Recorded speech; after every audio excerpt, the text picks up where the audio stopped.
Oke, jadi kami ingin sampaikan bahwasanya pasangan Edi Rahmayadi dan Hasan Basri Sagala sebagai calon gubernur dan wakil gubernur Provinsi Sumatera Utara tadi malam pukul 23.59 17 detik telah resmi mendaftarkan di Mahkamah Konstitusi mengenai PHPU Pilkada Sumatera Utara. Dalam kesempatan itu kami ingin sampaikan bahwasanya apa yang menjadi bahan pertimbangan Bapak Edi Rahmayadi dan Hasan Basri Sagala sehingga mengajukan PHPU adalah tentang rasa keadilan di Sumatera Utara. Di PHPU itu kami ingin sampaikan beberapa hal sangat penting. Yang pertama, adanya upaya-upaya dari Parcok tadi, Partai Coklat tadi. Partai Coklat itu bisa kita sampaikan dan kita uraikan dalam permohonan kita itu ada di situ unsur Polri, ASN dan Kejaksaan yang ikut terlibat cawe-cawe dalam Pilkada Sumatera Utara. Dan ini sangat menyakitkan hati masyarakat Sumatera Utara. Oleh karena itu rasa tanggung jawab Pak Edi Rahmayadi dan Pak Hasan Basri Sagala melalui Mahkamah Konstitusi ingin menyampaikan hal-hal kebenaran ini sehingga masyarakat Sumatera Utara bisa melek bahwasanya Pilkada Sumatera Utara yang telah terlaksana itu tidak dalam keadaan sedang baik-baik saja.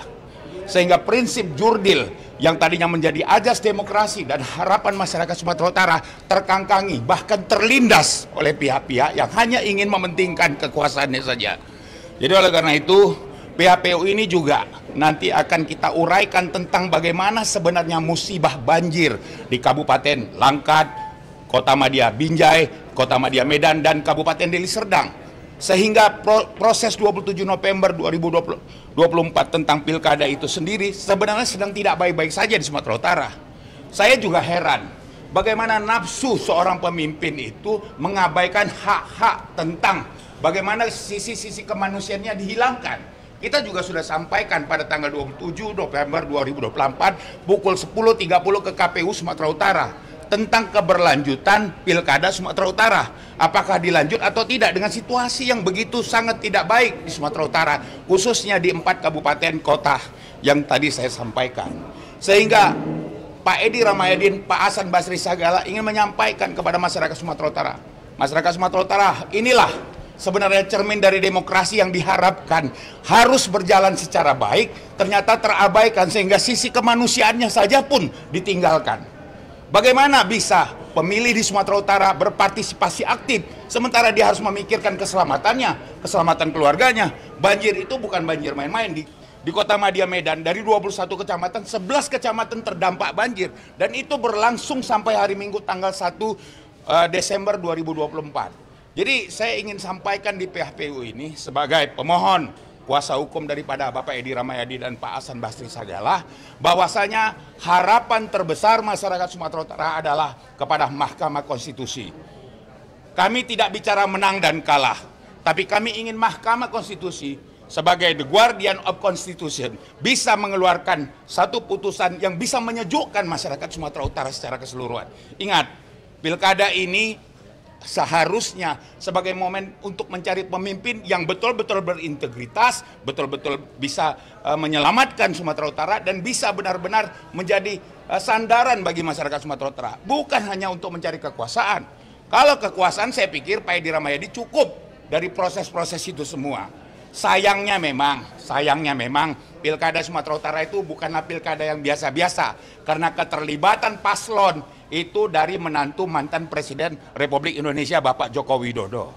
Kalau tadi tidak menantu Bapak Joko Widodo, saya pikir tidak seperti ini pilkada Sumatera Utara. Saya pikir ini catatan penting dari kami tim kuasa hukum sebagai pemohon di Mahkamah Konstitusi. Harapan kami masyarakat Sumatera Utara bersabar karena kita masih percaya Tuhan tidak pernah tidur dan Tuhan akan menunjukkan kekuatannya melalui Hakim Majelis Mahkamah Konstitusi dalam putusannya nanti. Bersabarlah, pemimpin Sumatera Utara pastilah pemimpin yang berakhlak, pemimpin yang punya keberanian menegakkan kebenaran, bukan pemimpin yang lahir dari karbitan. Mungkin itu yang terbaik. Kita ada 83 bukti. Dari 83 bukti itu ada 3 kategori yang ingin kita sampaikan. Yang pertama ada keterlibatan ASN, itu rangkaiannya masif dan kita sampaikan dan kita uraikan dalam bukti-bukti. Dari proses itu kita juga sudah menegur Bawaslu dan KPU tentang adanya pemilih yang double. Saudara-saudara saya ingin sampaikan, ada di satu kabupaten Langkat, ada di satu kelurahan namanya Kuala, kami mempunyai kekuatan yang besar tetapi di TPS-nya kami zero. Tidak ada pemilih, bahkan kami punya saksi di situ. Ini kan aneh sekali. Aneh sekali. Justru Pak Edi Rahmayadi itu orang langkat. Orang langkat nggak mungkin. Setidak-tidaknya TPS itu tidak kosong. Lalu saya ingin juga ilustrasikan bagaimana seorang pasangan 01 yang tidak pernah dikenal di daerah Humbang Hasudutan dalam kampung sana, tidak pernah mengunjunginya, bahkan tidak pernah tahu desanya, bisa menang 100% di dalam TPS. Ini kan pertanyaan yang sebenarnya harus dijawab. Apakah ini lelucon? Kan tidak, pilkada ini kan adalah pilkada yang mengajaskan demokrasi. Bagaimana mungkin seorang pasangan 01 yang hanya wali kota Medan yang tidak punya prestasi bisa mengalahkan incumbent di posisi Humbang Hasudutan? Dia tidak pernah ke sana. Dia tidak pernah di kampung-kampung terdalam Humbang Hasudutan. Tapi punya nilai atau di TPS itu menjadi 100%. Anehnya, ya, pemilih 600 itu bisa memilih 587 orang. Kan aneh ini, sementara desa itu di Humbang Hasudutan satu TPS itu antara satu rumah dengan rumah lainnya itu bisa berjarak 100 sampai 200 meter. Ini nggak masuk akal. Oleh karena itu kita akan uraikan, kita jabarkan di PHPU kita.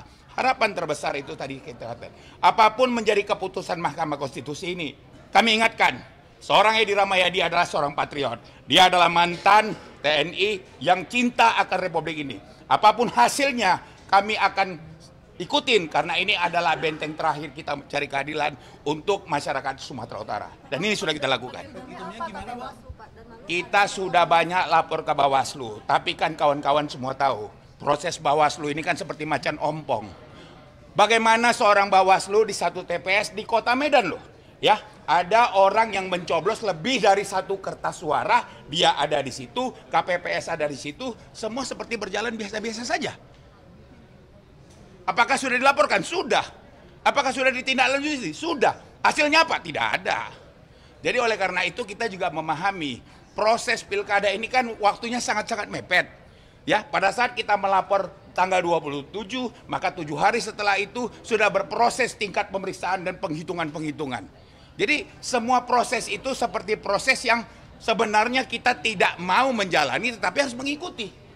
Karena proses itu memang dari awal kita ketahui seperti itu. Harapan terbesar sebenarnya adalah proses itu bisa berjalan secara demokratis. Biarlah rakyat itu, kalau memang akhirnya memilih bukan Edi Rahmayadi dan itu memang berlangsung secara jurdil, saya orang pertama yang akan katakan sebagai orang yang mendampingi Pak Edi di dalam hal-hal permasalahan hukum, saya katakan, Bapak harus terima, ini pilihan rakyat. Tetapi karena memang situasinya tidak baik-baik saja dan banyak hal-hal yang dilanggar dan tidak adanya kejujuran dalam proses pelaksanaan ini, ya saya pikir inilah Mahkamah Konstitusi kita sampaikan. Tadi kan ada keterlibatan ASN, pemilih yang double, petitumnya apa lagi?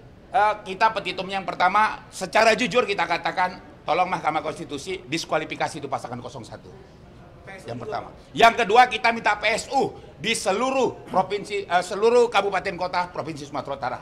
Kalau tidak, maka izinkan kami memohon kepada Mahkamah Konstitusi untuk 4 kabupaten yang terimbas banjir untuk dilaksanakan PSU. Dan kalau itu PSU, kami yakin masyarakat Sumatera Utara pasti akan memilih Edi Rahmayadi dan Hasan Basri Sagala. Dan insya Allah Gubernur Sumatera Utara periode 2025-2030 akan Edi Rahmayadi dan Hasan Basri Sagala. Dan itu amanah masyarakat. Ya? Semalam udah daftar, terus ya. hari ini kita verifikasi semua kelengkapan dan tadi sudah lengkap semua dan kita tidak menggunakan 3 hari untuk perbaikan karena kita mempersiapkan ini jauh-jauh hari.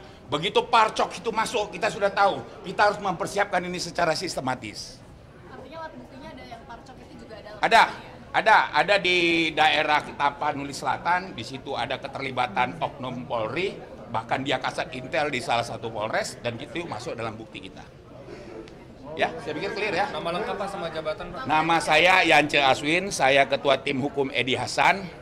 Dan ini semua, tim hukum Edi Hasan itu dari awal benteng Pak Edi Hasan itu belum mendapat partai, itu berjumlah 480 orang advokat se-Sumatera Utara secara prodeo. Kenapa? Kecintaan untuk menegakkan kebenaran. Baik, terima